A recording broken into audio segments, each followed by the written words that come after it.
Hello friends, welcome back to our channel. இந்த வீடியோவில் நம்ம என்ன பார்க்க போகிறோம்னு பார்த்தோம்னா August 1க்கான கரண்ட் அஃபேர்ஸ்.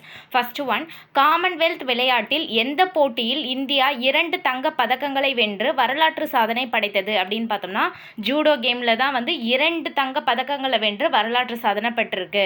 ஜூடோவில் இந்தியா தங்கப்பதக்கம் வெல்வது இதுவே முதல் முறை. அதுவும் 2 பதக்கங்களை வென்றிருக்காங்க. இது வரைக்கும் தங்கப் பதக்கம் எதுவும் வின் பண்ணலை. தற்போது பார்த்தோம்னா 2 தங்கப் பதக்கங்களை வென்றிருக்காங்க. மகளிருக்கான 48 கிலோ எடை பிரிவில் அஷ்மிதா டே வர்சஸ் ஹைடி குவாச் அவங்க 2 பேருக்கு இடையில.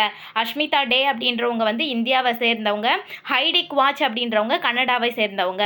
அந்த ஹைடி குவாச் அப்படின்றவங்களை வீழ்த்தி தான் அஷ்மிதா டே அப்படின்றவங்க தங்கப்பதக்கம் வென்றிருக்காங்க.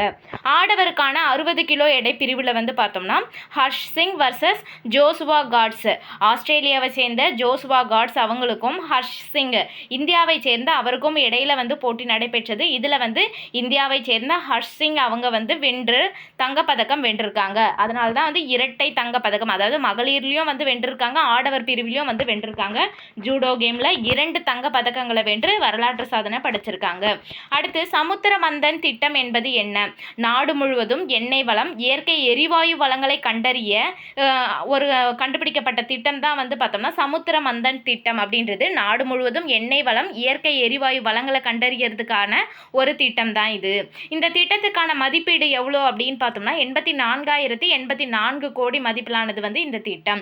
இதன்படி என்னென்னலாம் பண்ணுவாங்க அப்படின்னு பார்த்தோம்னா எண்ணெய் வளத்தை கண்டறிய ஒவ்வொரு அகழாய்வு திட்டத்துக்கும் மத்திய அரசு சார்பில் பார்த்தோம்னா ரூபாய் 650 கோடி நிதியுதவி வழங்கப்படும். எங்கெங்கெல்லாம் எண்ணெய் வளங்கள் இருக்குது அப்படின்றத எக்ஸ்கவேஷன் பண்ணுறதுக்கு அதுக்கான நிதி உதவி மத்திய அரசு சார்பில் பார்த்தோம்னா 650 கோடி வழங்குறாங்க. இந்த திட்டத்தில் உள்கட்டமைப்பு வசதிகளுக்காக மட்டும் 10,000 கோடியும், கடல்சார் ஆய்வுகளுக்காக 28,534 கோடியும் செலவிடப்படும். அதாவது இந்த அகழாய்வு பணிகள் போது பார்த்தோம்னா உள்கட்டமைப்பு வசதிகளுக்காக மட்டும் 10,000 கோடியும், கடல்சார் ஆய்வுகளுக்காக 28,534 கோடியும் செலவிடப்படும். புதிதாக எண்ணெய் வளம் கண்டறியப்பட்ட பகுதிகளில் 2,000 கோடியில் கச்சா எண்ணெய் எரிவாயு உற்பத்தி ஆலைகள் அமைக்கப்படும். இது ஃபர்ஸ்ட் அகழாய்வு பண்ணுறதுக்கு 650 கோடி, அதோட இன்ஃப்ராஸ்ட்ரக்சர் மேற்கொள்றதுக்காக 10,000 கோடி, கடல்சார் அதாவது கடல் பகுதியில் ஆய்வுகள் மேற்கொண்டு அதுக்கு 28,534 கோடி செலவிடப்படும்னு இருக்காங்க. இதுவே புதுசாக எண்ணெய் வளம் ஏதாவது கண்டறிஞ்சிட்டோம் அப்படின்னா ரூபாய் 2,000 கோடியில் கச்சா எண்ணெய் இயற்கை எரிவாயு உற்பத்தி ஆலைகள் அமைப்போம் அப்படின்னு சொல்லியிருக்காங்க. இந்த திட்டத்துக்கு கூடவே பார்த்தோம்னா இந்த திட்டத்துக்காக பார்த்தோம்னா 84,084 கோடி ஒதுக்கிட்டாங்க. அடுத்து மேலும் மிதக்கும் சூரிய மின் நிலையங்கள் அமைக்க 5,070 கோடி மத்திய அமைச்சரவை ஒப்புதல் அளித்து வழங்கியிருக்காங்க. அதாவது மிதக்கும் சூரிய மின் நிலையங்கள் அமைக்கிறதுக்காக 5,070 கோடி. சமுத்திர மந்தன் திட்டம் அப்படின்றது என்னன்னா எண்ணெய் வளம், இயற்கை எரிவாயு வளங்களை கண்டறியறதுக்காக ஒரு திட்டம் தான் சமுத்திர மந்தன் திட்டம். அடுத்து பார்த்தோம்னா வித்யா வாகினி யோஜனா திட்டம் என்பது என்ன அப்படின்னு பார்த்தோம்னா டெல்லியில் 9ஆம் வகுப்பு பயிலும் மாணவிகளுக்கு, குறிப்பாக யாருக்குன்னா மாணவிகளுக்கு மிதிவண்டிகள் வழங்கும் திட்டம் தான் வித்யா வாகினி யோஜனா. இது எங்க அப்படின்னு பார்த்தோம்னா டெல்லியில் தொடங்கப்பட்ட ஒரு திட்டம். டெல்லியினுடைய முதல்வர் யாரு அப்படின்னு பார்த்தோம்னா ரேகா குப்தா அவர்கள் தான் டெல்லியினுடைய முதல்வர். வித்யா வாகினி யோஜனா அப்படின்றது 9th ஸ்டாண்டர்டில் படிக்கிற கேர்ள்ஸ்க்காக மட்டும், எஸ்பெஷலி கேர்ள்ஸ்க்காக மிதிவண்டிகள் வழங்குற திட்டம் தான் வித்யா வாகினி திட்டம்.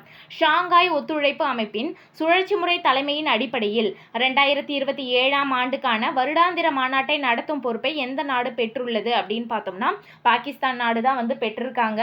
பாகிஸ்தான் நாடு பார்த்தோம்னா இந்தியாவுக்கும் அழைப்பு விடுச்சிருக்காங்க. ஏன்னா உறுப்பு நாடுகள் அப்படின்ற பேசிஸில் அழைப்பு விடுத்திருக்காங்க.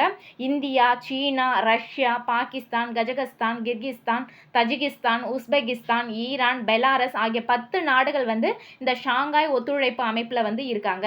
இவங்களோட வேலை என்ன அப்படின்னு பார்த்தோம்னா உலக அளவில் அமைதியெல்லாம் இந்த நாடுகளுக்கு இடையில மேற்கொள்றது, அதோட பொருளாதாரத்தில் ஏதாவது முன்னேற்றமான திட்டங்கள்லாம் கொண்டுட்டு வரது, அந்த மாதிரியான விஷயத்தெல்லாம் கான்சென்ட்ரேட் பண்ணுறது தான் பார்த்தோம்னா இந்த ஷாங்காய் ஒத்துழைப்பு அமைப்பு. இது சுழற்சி முறை அடிப்படையில் தலைமையின் அடிப்படையில் 2027 வருடாந்திர மாநாட்டை பாகிஸ்தான் ஏற்கிறாங்க. பாகிஸ்தான் உறுப்பு நாடுகள் அப்படின்ற பேசிஸில் இந்தியாவுக்கும் அழைப்பு விடுத்திருக்காங்க. இதுக்கப்புறம் தான் இந்தியா அதில் கலந்துப்பாங்களா இல்லையா அப்படின்றத பற்றி தெரியும். தற்போது அழைப்பு விடுத்திருக்காங்க. எந்த அமைப்புக்காக அப்படின்னு பார்த்தோம்னா ஷாங்காய் ஒத்துழைப்பு அமைப்புக்காக. ஓகே ஃப்ரெண்ட்ஸ், இந்த வீடியோ உங்களுக்கு பிடிச்சிருந்தா லைக் பண்ணுங்கள், உங்கள் ஃப்ரெண்ட்ஸ்க்கும் ஷேர் பண்ணுங்கள், மறக்காமல் சப்ஸ்கிரைப் பண்ணுங்கள், அப்படியே பெல் பட்டனையும் ப்ரெஸ் பண்ணிக்கோங்க. அப்போ தான் நான் போடுற வீடியோ உங்களுக்கு உடனுக்குடன் வரும். தேங்க்ஸ் ஃபார் வாட்சிங்.